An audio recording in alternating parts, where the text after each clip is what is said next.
Hello everyone, this is As Muhammad Khan and I welcome you with today's segment. And today we will discuss about the inorganic material student, inorganic material of the cell. What are the inorganic material student? Yes, inorganic material are the compounds that don't have the carbon and hydrogen bonding.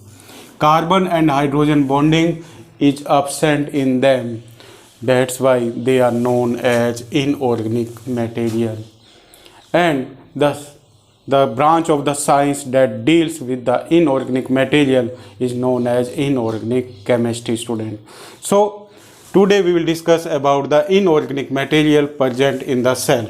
So the first inorganic material that is found inside the cell is water student, water.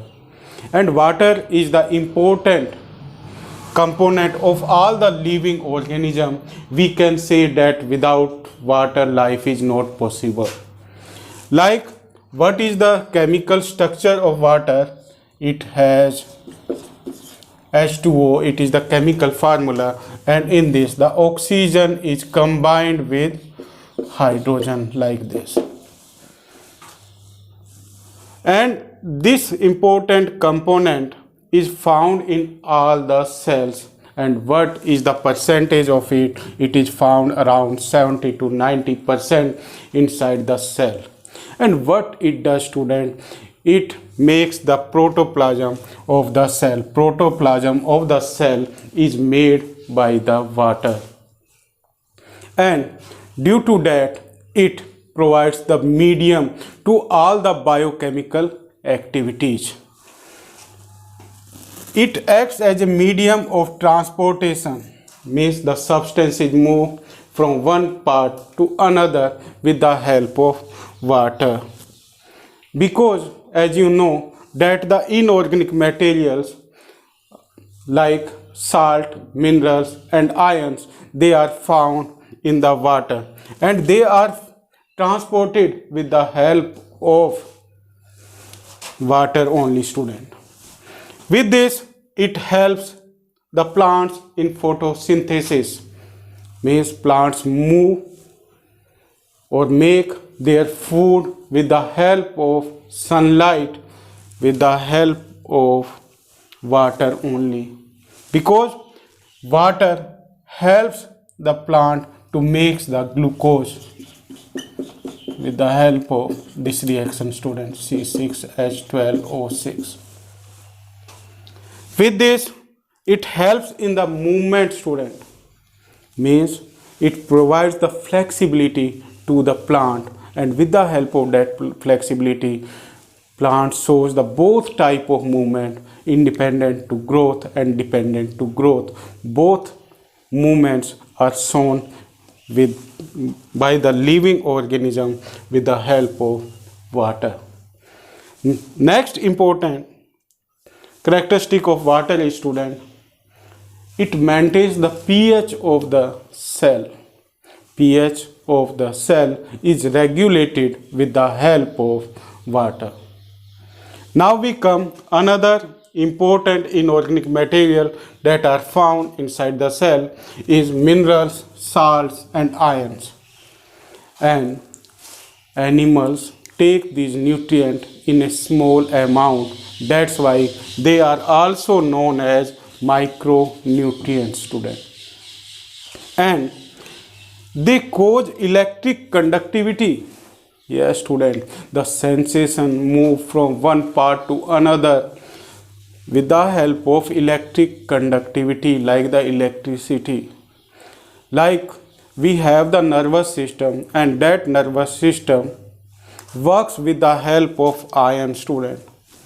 We have the two type of iron in our body, cation and anion.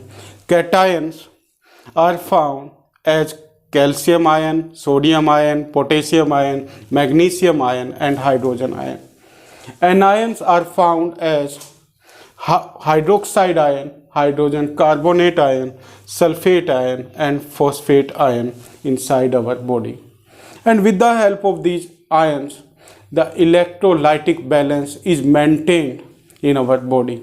Many times we fall sick student, and we fall the different disease like the unconsciousness we may have, or we fall the different disease. It is due to the electrolytic imbalance, especially at the time of loose motion and vomiting.